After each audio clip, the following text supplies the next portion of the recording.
हिमालय जी को पता चला, याद हुआ, वो तुरंत दौड़ते भागते शंकर भगवान के चरणों में गिरते थे, हे भगवान आप हमारे राज्य में आए हैं, बड़ा प्रसन्नता हुई, मेरा तो भाग्य खुल गया। यदि कोई अधिकार था तो हमें आदेश दे देते, मैं स्वयं आ जाता सेवा में। हम बोल आप तब शंकर भगवान ने बड़े नम्र भाषा में बोला कि हे हिमालय, तुम्हारे राज्य में इस पर्वत पर कितने ऋषि मुनि लोग घर तक बंद करिए ना, तपस्या करने के लिए जब आते हैं तब आप उनको उचित स्थान देते हैं। स्थान ही नहीं, एक अच्छा सा कुटिया बनाकर, आश्रम बनाकर देते हैं, उनके जब तक की पूरी व्यवस्था करते हैं। और आज हम भी एक तपस्या करने आए हैं, एक समाधि लगाने आए हैं। हिमालय जी ने कहा, तो भगवान मुझे आदेश करें, मैं रोज सेवा में अपनी पुत्री के साथ, पार्वती के साथ उपस्थित हो जाऊं। तो उन्होंने कहा, भगवान मेरे भोले बाबा ने कि हिमालय जी यदि आप मेरी सेवा करना चाहते हैं तो कृपया करके आप और किसी को भी यहाँ मत लेके आइए, मुझे यहाँ एकांत चाहिए, मुझे एकांत में रहने दीजिए। परंतु हिमालय जी बार बार निवेदन करने पर वो इस बात के लिए हमारे बाबा भोलेनाथ राजी हो गए कि आप आ सकते हो और कोई नहीं आ सकता। ये हमारी माँ पार्वती मैया जब बाल्यावस्था में तपस्या करने जाने वाली थी, इसके पहले की ये कथा है, ये प्रसंग है। इस प्रसंग को इसलिए मैं सुना रहा हूँ, ये प्रसंग को नहीं जानेंगे तो आगे की जितने प्रसंग सब बेकार है। जब शंकर भगवान समाधि पे आ गए तो किसी और को नहीं, इंद्र को बहुत बड़ा दुख हो गया। उसने ये सोचा कि भगवान अगर समाधि ले लेंगे तो 2-4 हजार साल ये तो गए अब समाधि में, तो मेरा जो इंद्रासन चला गया है, तारकासुर ने कब्जा कर लिया है, उसका अधिकार हो गया है, सारे देवताओं के धाम को उसने अधिकार में ले लिया, उनकी पत्नियों को अधिकार में ले लिया। अब तो हम लोग एकदम निष्प्राण हो जाएंगे। ये तो बाबा भोलेनाथ क्या कर रहे हैं, तो समाज में चले जाएंगे। उसने उसी क्षण अपने मित्र कामदेव को याद कर लिया। कामदेव अपने मित्र इंद्र की बात को सुनकर वहीं पर प्रकट हो गया। कहा, क्या है महाराज, क्या बात हो गई? उसने पूरी बात बताई कि तुम जानते हो मित्र तारकासुर ने सभी देवताओं का धाम ले लिया है, सबकी पत्नियों पर उसका अधिकार हो गया है, और इधर बाबा भोलेनाथ 3-4 हजार वर्ष के लिए समाधि लगा लेंगे। तब हम लोगों का क्या होगा? तब तो तारकासुर का पूरा अत्याचार बढ़ जाएगा। तो कामदेव ने कहा, ये कोई बहुत बड़ी बात नहीं है, आप बिल्कुल परेशान न हो, दुखी एकदम न हो। मेरे रहते मेरा मित्र नहीं दुखी होना चाहिए। मैं जा रहा हूँ जहाँ पे बाबा भोलेनाथ ने समाधि ले रखी है, मैं वही पहुंच रहा हूँ, और मैं अपने बसंत रूपी बाण से बाबा भोलेनाथ के ध्यान को भंग कर दूंगा। बाबा भोलेनाथ समाधि लगा ही नहीं सकते, उनके अंदर काम अपना को मैं जग करूंगा। रामदेव अपनी पत्नी रति के साथ हिमालय पर्वत गौरी शिखर नामक चोटी पर पहुंचकर जहां बाबा भोलेनाथ ने समाधि ले रखी थी, उसने बसंत रूपी कामयुक्त बाण को चला दिया। जैसे उसने कामयुक्त बाण को चलाया है,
से निकला था कामदेव को भस्म करने के लिए।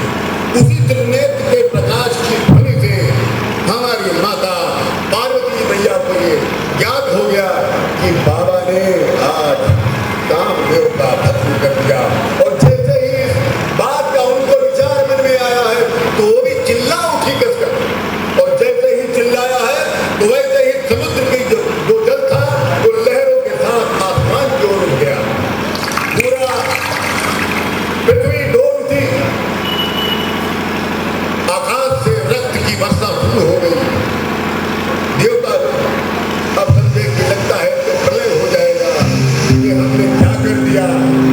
और उधर माता पार्वती रोते रोते रोते रोते भागी है गौरी शिखर नामक प्रस्थ पर। और वहां जब बाबा को नहीं पाया है, बाबा भोलेनाथ को नहीं देखा है, शिव शंकर को नहीं देखा है, मेरे सदाशिव को नहीं देखा है, मेरे बाबा नीलकंठ को नहीं पाया, तो वहां जोर से रोने लग गई।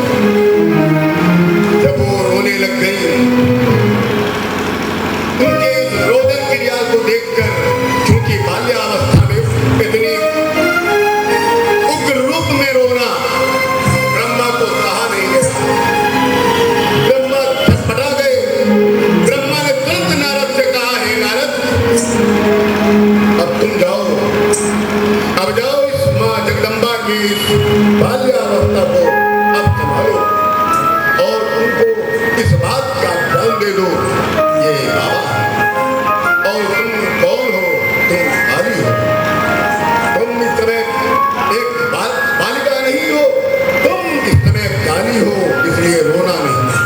तो नारद जी अपने पितामह ब्रह्मा जी के आदेश पर गौरी शिखर नामक प्रस्थ पर पहुंचते हैं और पहुंचते कहते हैं, हे काली, तू क्यों रो रही है? मुझे रोने का कारण बता। तो पार्वती मैया ने कहा, बाबा भोलेनाथ ने कामदेव का दहन कर दिया। जब हमारे बाबा ही नहीं रहे और कामदेव भी नहीं रहा, तब मेरा क्या होगा? इस अवतार का क्या होगा? जब कामदेव जीवित नहीं, तब तो हमारा विवाह शंकर भगवान से कैसे होगा? तब नारद जी ने कहा, हे काली, ये आपके लिए हितकारी तथा सुख देने वाले वचन को मैं कहता हूं।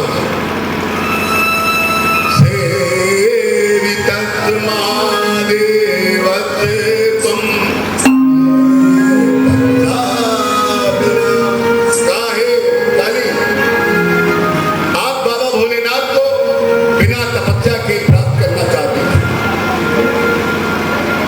और जो बाबा भोलेनाथ की आप सेवा कर रही थी उसमें थोड़ा सा अहंकार आ गया था। इसी कारण बाबा भोलेनाथ ने कामदेव का दहन कर दिया है, कामदेव का वध कर दिया है और स्वयं अंदर ध्यान हो गए। एक बार प्रेम से बोलिए शंकर भगवान की। स्वामी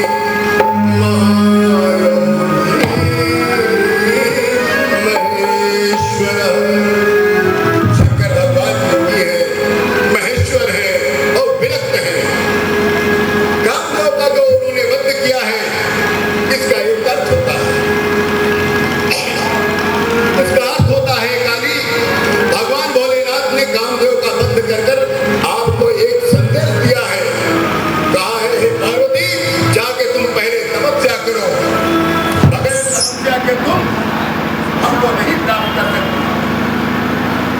तब वहां पार्वती मैया को इस बात का ज्ञान हुआ और पार्वती मैया करही जाए तब शैल तुम्हारे, नारद कहा तो सत्य विचारी। नारद जी के कहने पर